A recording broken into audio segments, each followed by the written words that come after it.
Vous allez recevoir des mascoros, des salaires que nous allons vous distribuer, et vous ne allez pas vendre la production. C'est interdit de vendre la production des fruits et des légumes qui sont Kedoshim et Kedushat Shvil, qui ont une sainteté de l'année de la Shemitah. Mais par contre, vous allez rentrer dans vos comptes.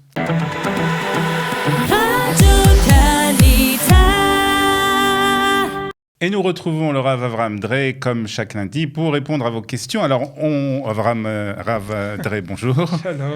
Alors, on va continuer à parler de la Shemitah. On en a parlé la semaine dernière, déjà. On a commencé à parler de la Shemitah. On a vu déjà les raisons, on va dire, de la Shemitah dans la Torah. Et on a commencé à parler du Heter Mechira. Qu'est-ce que ça leur représentait? Alors, je voudrais qu'on parle, et on nous pose beaucoup de questions concernant justement toute cette année de Shemitah. Qu'est-ce qu'il faut faire lorsqu'on va faire le marché, lorsqu'on va au supermarché? On voit qu'il y a plusieurs cache-routes qui existent. Donc voilà, on va faire un peu éclaircir le guide du ce consommateur. Sujet. Exactement, on va éclaircir pendant la Shemitah. Pendant la Shemitah. Ok. Tov. Je l'ai dit, mais cette fois-ci, je me permets qu'une seule phrase. C'est un mérite pour nous aujourd'hui. C'est un mérite extraordinaire. Nos parents, grands-parents, nos ancêtres ont rêvé de pouvoir être à notre place, auraient bien voulu pouvoir être à notre place pour pouvoir savoir de quelle orange, de quelle salade et de quelle carotte se servir pendant l'année de la Shemitah.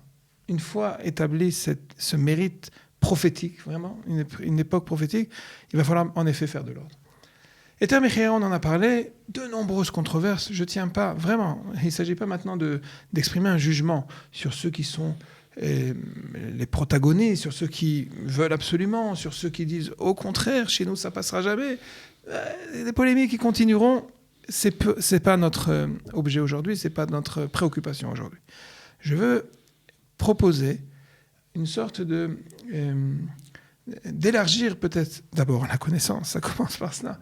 On ne peut pas être ignorant, mais ensuite pour pouvoir faire un choix du consommateur. C'est vrai, une fois quand je me retrouve dans le supermarché et j'ai devant moi différents produits, j'ai besoin de prendre une décision.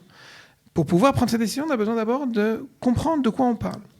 Heter Mechira, on l'a, je peux vous inviter à revoir si vous voulez la diffusion de ce qu'on a parlé la semaine dernière, mais en tout cas, aujourd'hui je me permets de proposer deux autres systèmes. Il y a un système de distribution, le système de Otsar Beddin, à savoir distribuer les produits de la Shemitah au nom du Tzibour, c'est ça le Otsar Beddin, au nom de la population de consommateurs. Ça va être fait pas de façon individuelle, encore moins de façon commerciale. C'est un système de distribution qui va permettre de mettre à la disposition du consommateur l'ensemble de la production pendant l'année de la Shemitah. C'est-à-dire que Otsar Beddin, c'est, on va dire, le respect le plus proche c'est juste. de ce qui l'esprit, écrit, en tout cas, de la Shemitah. De ce qui est écrit dans la Torah. La différence essentielle, par exemple, avec le Heter Mechira dont on a parlé, c'est que Heter Mechira, c'est Kvish Okev. Ça veut dire, on se permet de dire, on n'est pas à la hauteur, on n'est pas capable aujourd'hui de gérer les questions, les défis ilchatiques, et par conséquent, on fait une sorte de déviation pour pouvoir permettre la production, mais également la distribution, et également le misrar, le commerce de tout ça. Ça, c'est Heter Mechira. Ça vaut ce que ça vaut.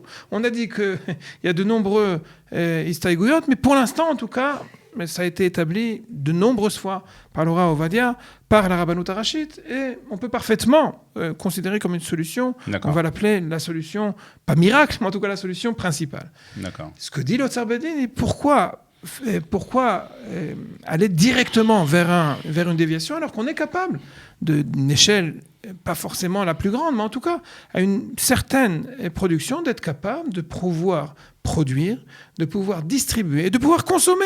Alors ça veut dire quoi, Heter Beddin? Ça veut dire que les producteurs, les agriculteurs... restent les mêmes, mais au lieu de travailler pour leur compte personnel, ils sont devenus des shlichei Beddin. Ça veut dire que le Beddin prend la place de la coopérative Tnuva, c'est pas une concurrence commerciale, pas du tout.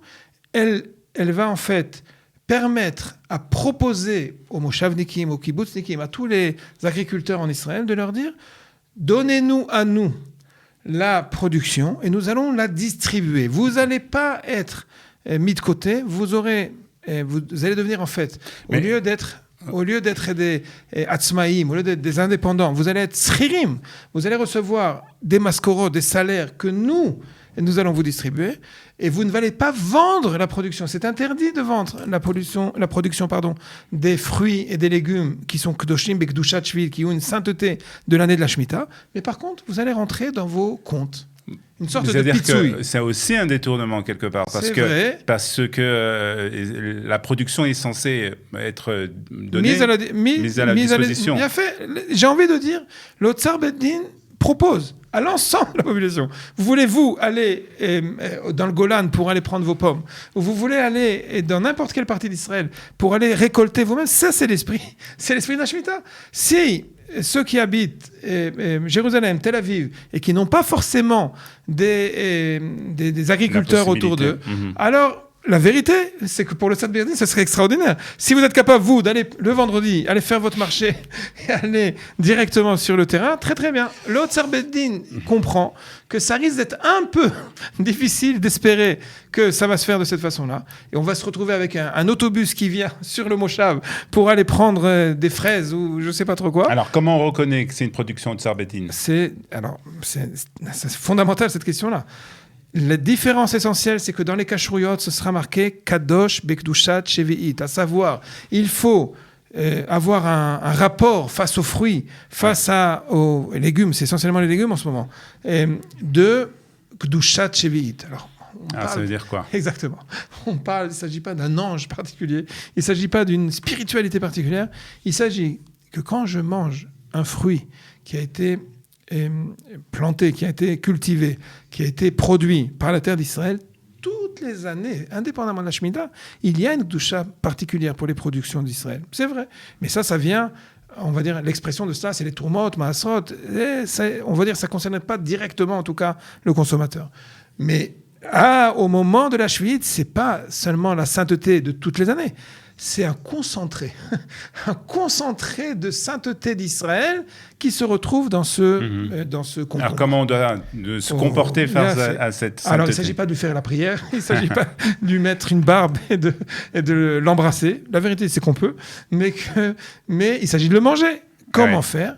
Si de manière générale, tous les ans, on ne fait pas tellement attention, on ne lui demande pas pardon quand on le coupe, et on ne fait pas attention aux épluchures, là on va savoir qu'il va falloir préparer, bien évidemment, la Torah non seulement propose la consommation, elle permet la consommation, elle même recommande la consommation de ce genre mais ça doit être fait de façon méticuleuse. Au moment où je fais la salade, je vais dire que ce que j'avais l'habitude, si c'est une clipa si c'est une épluchure qui n'est pas comestible, on peut la jeter, il n'y a pas de problème. On ne perd pas de la consommation. Par contre, quand les enfants ont l'habitude quand ils préparent la moitié des légumes qui se trouvent encore avec l'épluchure, ça, il va falloir être particulièrement prudent. D'abord, être capable de consommer tout ce qui est consommable, et ce qui n'est pas consommable, ou ce qui est jeté, le faire de façon précautionneuse. C'est pas que c'est interdit, c'est qu'il faut le faire. Soit un ustensile qui va servir à conserver ces épluchures-là le temps qu'elles deviennent elles-mêmes non propres à la consommation, mais dans ce cas-là, on peut s'en débarrasser, ou bien tout simplement prendre un sac particulier. Ce sac-là va devenir le sac dans lequel on va y mettre, et on va y déposer les épluchures et ce qui reste de ces aliments que ce sac-là, on va y précautionneusement le fermer. Une fois qu'il aura été, on va appeler ça particulier, il a été l'effet d'un particularisme, alors on peut en effet le déposer au détritus. Sur ça, il n'y a pas de problème. C'est tout. Ça paraît parfois, et certains vous diront je veux pas, c'est très compliqué. Pas du tout. Mais on peut, si ce sont des légumes qu'on veut cuisiner, on peut les cuisiner d'une façon exactement, normale. La soupe au poulet, le marak off, ou bien la soupe aux légumes, tout simplement. Le bouillon, aucun problème. On va avoir un bouillon de légumes. Exactement. J'ai tout de suite l'image de la fameuse soupe aux choux de Louis de Funès. Alors, je ne sais pas si ça dit quelque chose à nos auditeurs, mais c'est une soupe aux choux Kedusha de sainteté particulière, qui va pouvoir nous élever, pas avec les extraterrestres du célèbre film, mais véritablement nous élever d'une grande sainteté particulière. Pour terminer, on parle aussi... Matzah Menutak. Non. Oui. Alors en une minute, parce que ça, tout ce qu'on a dit précédemment, c'est une culture normale. Il y a le Startup Nation.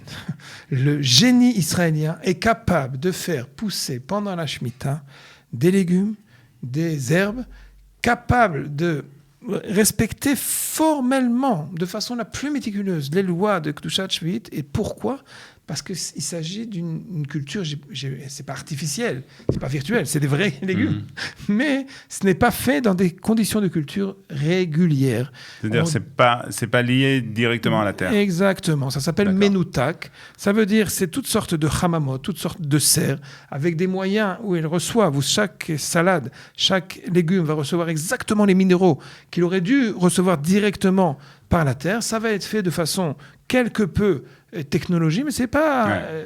le fruit reste exactement le même, il a un goût israélien magnifique, et à part ça, il est parfaitement conforme. Et là, il n'y a pas de problème, de problème. Il n'y a pas les précautions à prendre concernant Kedushat Shvi'it. Je tiens à dire que si on a dit à propos de Heter Mechira que c'était pour l'instant la solution, à vrai dire, si ces solutions-là de technologie, et qui d'ailleurs, c'est très important de rappeler, c'est des technologies qui sont exportées dans l'ensemble. Dans le monde entier. Exactement. C'est-à-dire qu'Israël est devenu véritablement un symbole de l'agriculture technologique. Et ça peut être une situation, une solution. Très bien. Et pour les Shmitot à venir, Be'ezrat Hashem. Très bien. En tout cas, merci de toutes ces explications concernant la Shemitah.